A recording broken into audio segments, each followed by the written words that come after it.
اس وقت جو ہے اہل بیت کے حوالے سے کوشش ہے کریں کہ بھئی اہل بیت کے ساتھ جن لوگوں نے ظلم کیا، اہل بیت کے بارے میں تھا کہ میں تمہیں خوف دلاتا ہوں، میرے بعد ان کے ساتھ اس نے سلوک کرنا غدیر کی حدیث میں، تو اہل بیت کے حوالے سے ہمیں سینسٹیو ہونا چاہیے. یہ حدیث حضرت علی کے بارے میں ہے. اور آخری میں حدیث بیان کروں جس کی 32 اسناد موجود ہیں جامع ترمذی میں. جی ایک تو ہے اللہ کا محبوب، جی ایک ہے اللہ کے محبوب کا محبوب. جی نبی علیہ السلام کے سامنے ایک بھنا ہوا پرندہ لایا گیا، اسے حدیث طیب کہتے ہیں. نبی علیہ السلام نے کہا اے اللہ میرے ساتھ اس شخص کو بھیج یہ پرندہ کھانے کے لیے جو اس مخلوق میں سب سے بڑھ کر تجھے محبوب ہے. اللہ اکبر. تو سیدنا علی رضی اللہ تعالیٰ عنہ تشریف لے آئے اور پھر ساتھ بیٹھ کے بھنا ہوا پرندہ کھایا.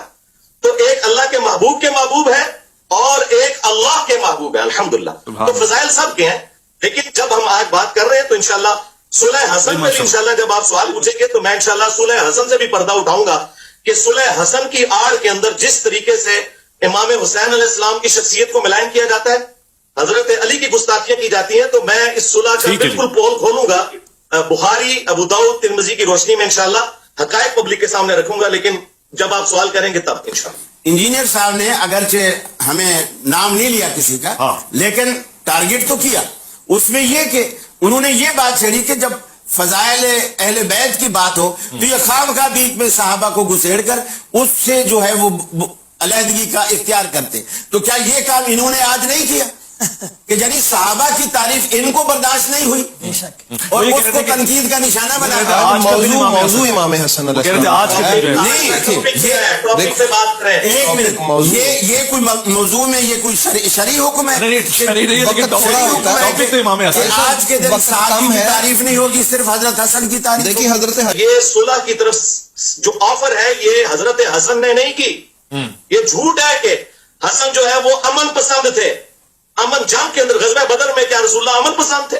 جب جنگ ہوتی ہے اس وقت جنگ ہوتی ہے، اس وقت امن کی بات نہیں ہوتی. سورۃ الانفال میں آئے کہ اگر میدان جنگ میں مخالف تم سے صلح کی بات کرے تو اسے ایکسپٹ کر لو. تو حسن ابن علی صفین پارٹ 2 لڑنے آئے، لشکر لے کے آئے. حضرت معاویہ کو جب عمر بن عاص رضی اللہ تعالیٰ نے کہا کہ یہ تو نہیں لیں گے، ہم ان کو صلح آفر کرتے ہیں، انہیں پتا تھا کہ قرآنی حکم پہ اہل البیت عمل کریں گے.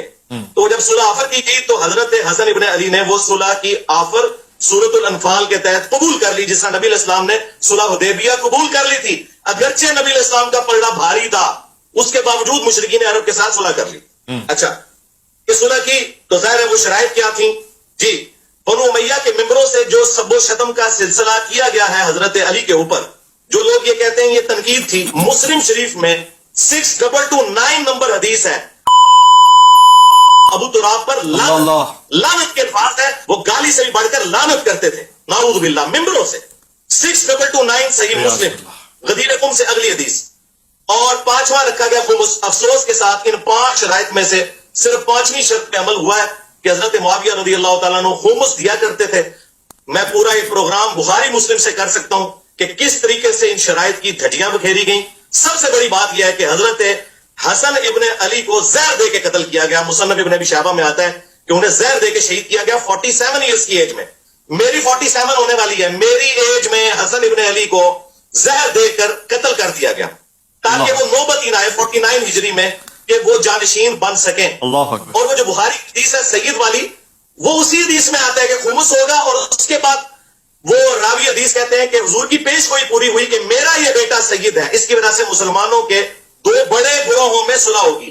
2 عظیم گروہ جو ہے نا، وہ عظیم عربی میں وَلَهُمْ عَذَابٌ عَظِيمٌ بھی آتا ہے، اس سے مراد بڑا ہے. عظمت والا گروہ وہ ہوتا ہے جو خلیفہ راشد کے ساتھ ہو. ہاں جی. دوسرے گروہ کے بارے میں بخاری میں حدیث ہے 2812 وَيْحَ مَارْ تَقْتُلُهُ الْفِئَةُ الْبَاغِيَةُ يَدْعُوهُمْ إِلَى اللَّهِ وَيَدْعُونَهُ إِلَى النَّارِ.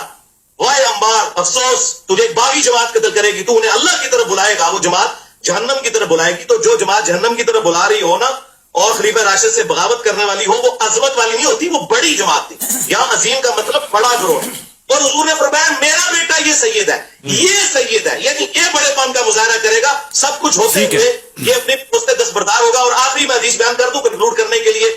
ابو داؤد میں 4131 نمبر حدیث ہے جسے شیخ البانی، شیخ زبیر الزئی دونوں سے ہی کہتے ہیں. یہ پورا پول کھول دے کہ کس طرح حسن ابن علی کے قتل کے بینیفیشری کون ہوئے، حسن ابن علی کو قتل کروانے والے کون لوگ تھے. مقدام بن عدی کرب کہتے ہیں کہ میں حضرت معاویہ رضی اللہ تعالیٰ عنہ کے پاس شام میں حاضر ہوا اسی دوران حسن ابن علی کی شہادت کی خبر جب پہنچی تو میں نے پڑھا انا للہ و انا الیہ راجعون. اس وقت جو سامنے حاکم بیٹھے ہوئے تھے انہوں نے کہا کہ تو حسن کی موت کو مصیبت شمار کرتا ہے. اللہ اکبر، نعوذ باللہ نعوذ باللہ. تو مقدام بن مادی کرب کو غصہ آ گیا. وہ انہوں نے انجینئر صاحب کی ویڈیوز نہیں دیکھی ہوئی تھی، انہوں نے نبی اسلام کی صحبت کی ہوئی تھی. انہوں نے کہا کہ میں حسن کی موت کو مصیبت میں جانوں کہ نبی علیہ السلام زانوں پر ایک طرف حسن کو اٹھاتے تھے، دوسری طرف حسین کو کہتے تھے حسن مجھ سے ہے، حسین علی سے ہے. واضح ہو گیا. بس میں نے انجینئر صاحب جو گفتگو سنی ہے، تاریخ نہیں ہے 4131 میں نے انجینئر صاحب جو گفتگو سنی اس وقت جو آپ بیان فرما رہے ہیں، حدیث ہے کہ اللہ تعالیٰ کو حلال چیزوں میں سب سے ناپسندیدہ طلاق ہے. جی یہ کیسے ہو سکتا ہے کہ حسن ابن علی جو ہے وہ 2 یا 3 دن کے لیے کسی کو بیوی بنائے اور پھر طلاق دے دیں؟ یعنی وہ 200 یا 120 شادیاں، اس قسم کی روایتیں مولا حسن علیہ السلام کی طرف منسوب کرنا، یہ صراحتاً میں سمجھتا ہوں گستاخی ہے. اور اس گستاخی کو جس طریقے سے لوگ جسٹیفائی کرنے کی کوشش کرتے ہیں وہ بالکل غلط ہے. یہ چیز بالکل قرآن و سنت کے منافی ہے، ان کی شخصیت کے اندر بالکل نہیں بیٹھا ہے.